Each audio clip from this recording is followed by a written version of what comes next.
So this is another one of the treasured tales of childhood, all-time favorites, given to us by a friend of the family.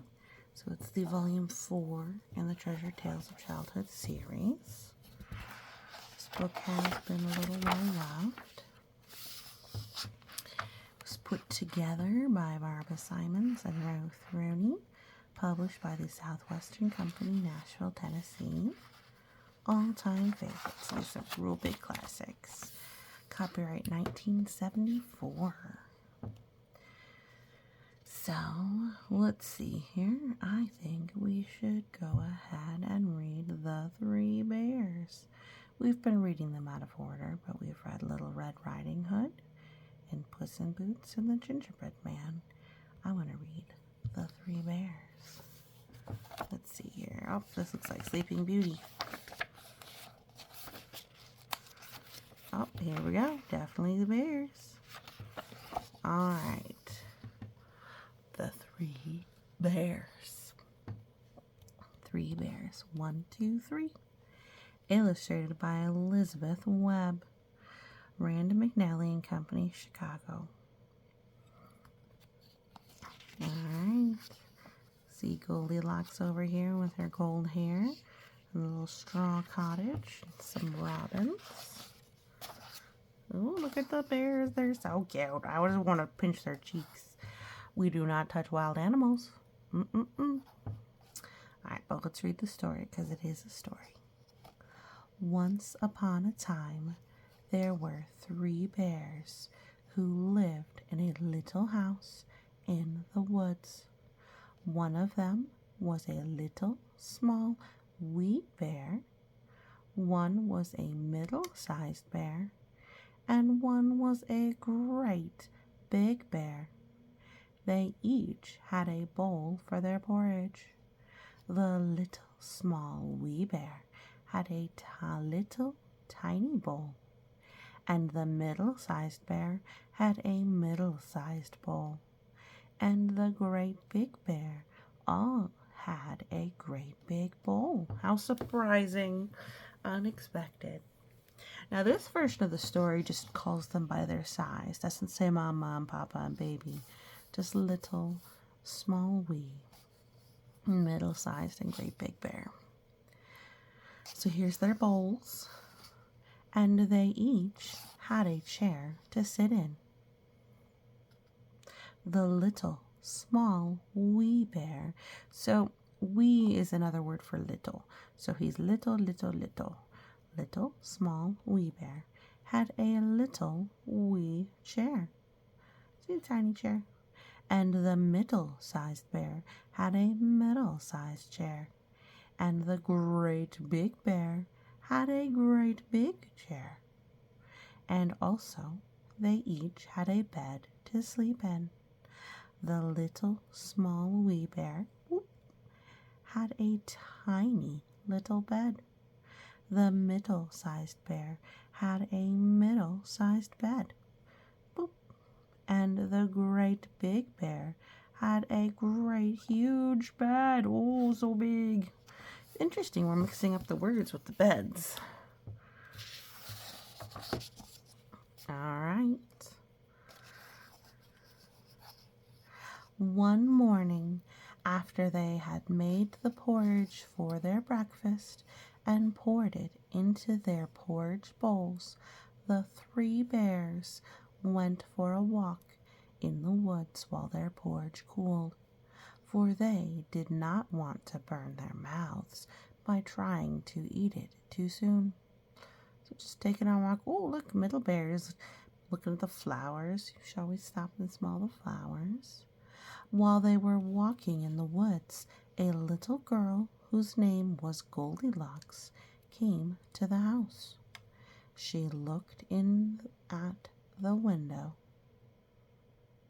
and then she peeped in the keyhole, and seeing nobody in the house, she lifted the latch and went in.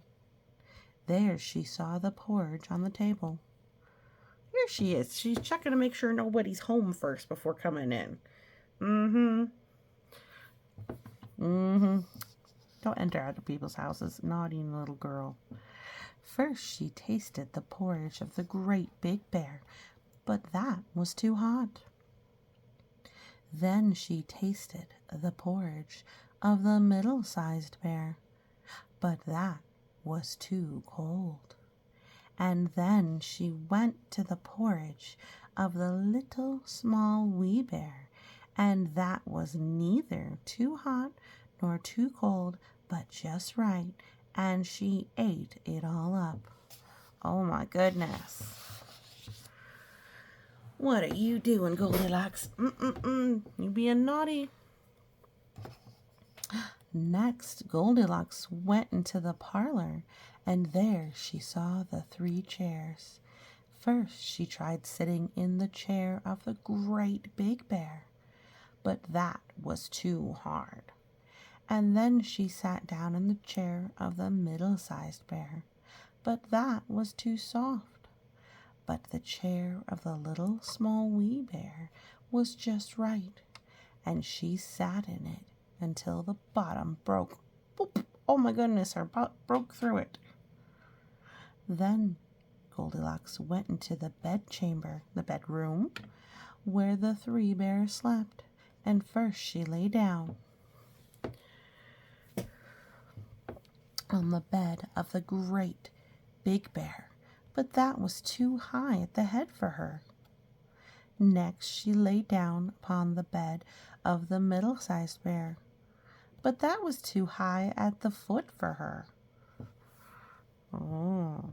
And then she lay down upon the bed of the little small wee bear, and that was neither too high at the head nor too high at the foot, but just right. So she covered herself up comfortably and fell fast asleep. Goodness me, here she is asleep in a bed. What's gonna happen? By this time, the 3 bears had been walking about for some time in the woods, and they thought their porridge would be cool enough now. So they came home to eat their breakfast. Now Goldilocks had left the spoon of the great big bear standing in his porridge, and he noticed it first thing. Goodness me. "Somebody has been at my porridge," said the great big bear in his great, rough, gruff voice. And then the middle-sized bear looked at her porridge and saw that the spoon was standing in her porridge too. "Somebody has been at my porridge," said the middle-sized bear in her middle-sized voice. Then the little small wee bear looked at his porridge, and there was a spoon in his bowl also, but the porridge was all gone. Every bit. Oh my goodness. You see, she got flowers that matched her dress. "Somebody has been at my porridge and has eaten it all up," cried this little small wee bear in his little small wee voice.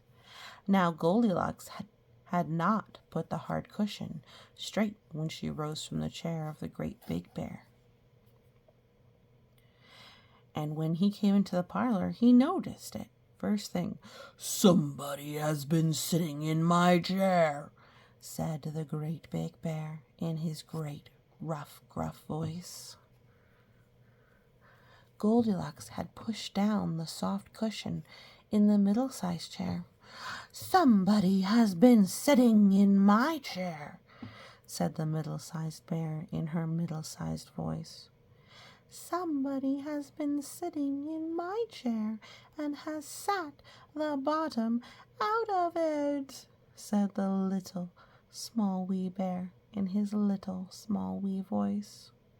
Then the 3 bears thought that they had better search through the rest of the house, so that they went to the bedchamber where they slept.